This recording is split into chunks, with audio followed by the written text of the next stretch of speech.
Welcome to Illuminati Silver. We tell you the truth about silver. Today is Saturday the 6th of July 2019 and we're providing our gold and silver weekly update for the week ending the 5th of July.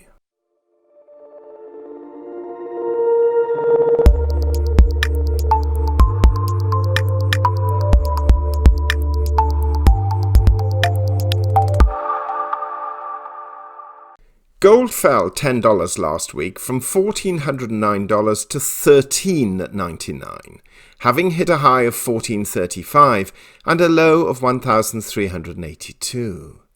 In sterling terms, gold finished the week at £1,118, that's up £8. And in euros it closed at €1,246, that's up €6. Silver fell 32 cents.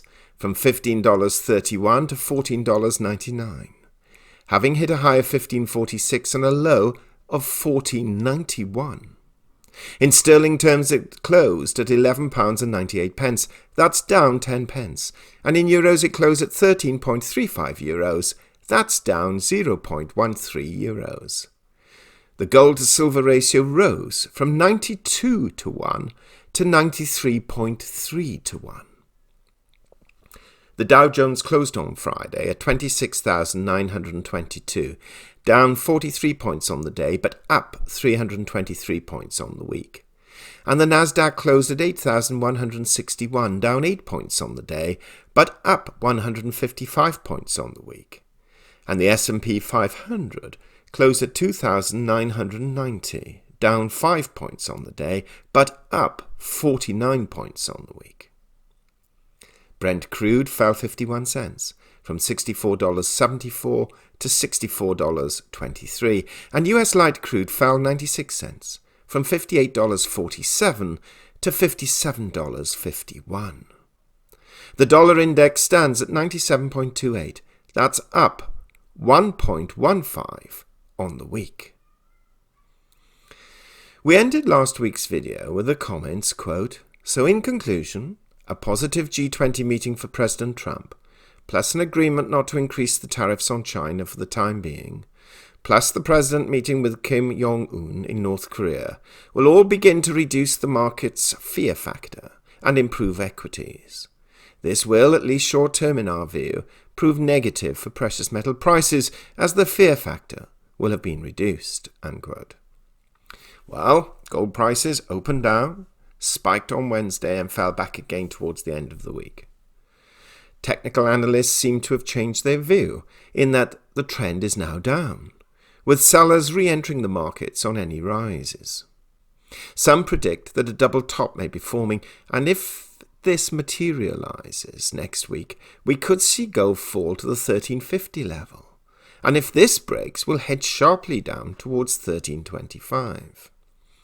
Surprising to most pundits out there, but not to our coterie of followers and subscribers, the US dollar strengthened last week, especially on the back of positive non-farm payroll figures announced on Friday, which showed that 224,000 new jobs were created against an expectation of just 162,000. This certainly balanced out any fears over slightly weaker than expected average hourly earnings and a small rise in the unemployment rate. This further suggests to us that the Fed is now unlikely to reduce rates this month, as we have repeatedly stated, would be delayed until later in the year. Now, we're not going to be smug with our forecasts and predictions because we are still very conscious that the Chinese trade war reprieve is still only temporary, and we have concerns over Iran. However, it certainly appears that all of the pumpers and their YouTube disciples have got it wrong once again, both on gold and silver, and of course not forgetting the US dollar. Sorry folks, no collapse still in sight on the latter. We seriously suggest that they study economics and finance rather than astrology and reading The Secret, whereby they think that willing something to happen will cause it to occur. The silver markets moved similarly to gold, but fell away much stronger on Friday, punching well below the $15 level, only to regain a little composure, closing very close to that mark.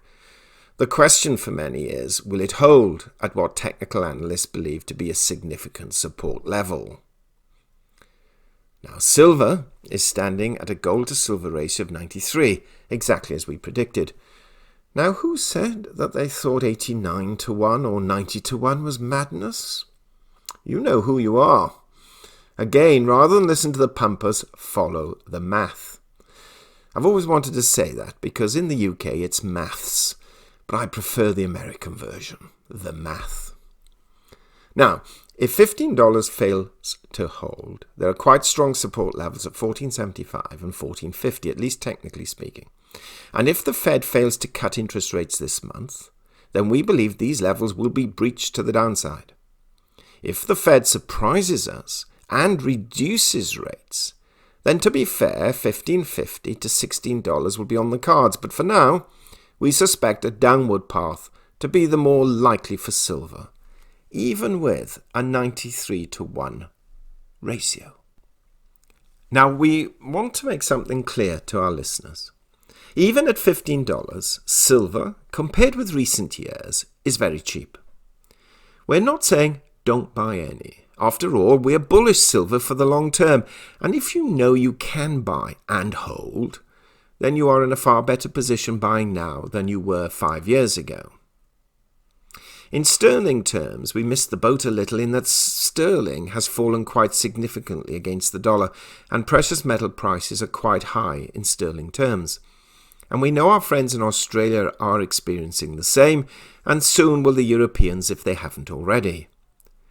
We're still quite concerned that sterling has a little further to fall until the Brexit situation's out of the way, and it appears at least that if Boris Johnson wins the Conservative Party leadership election and becomes Prime Minister, which we suspect he will, then he is committed to Britain leaving the EU on the 31st of October, whether it's a soft or hard Brexit.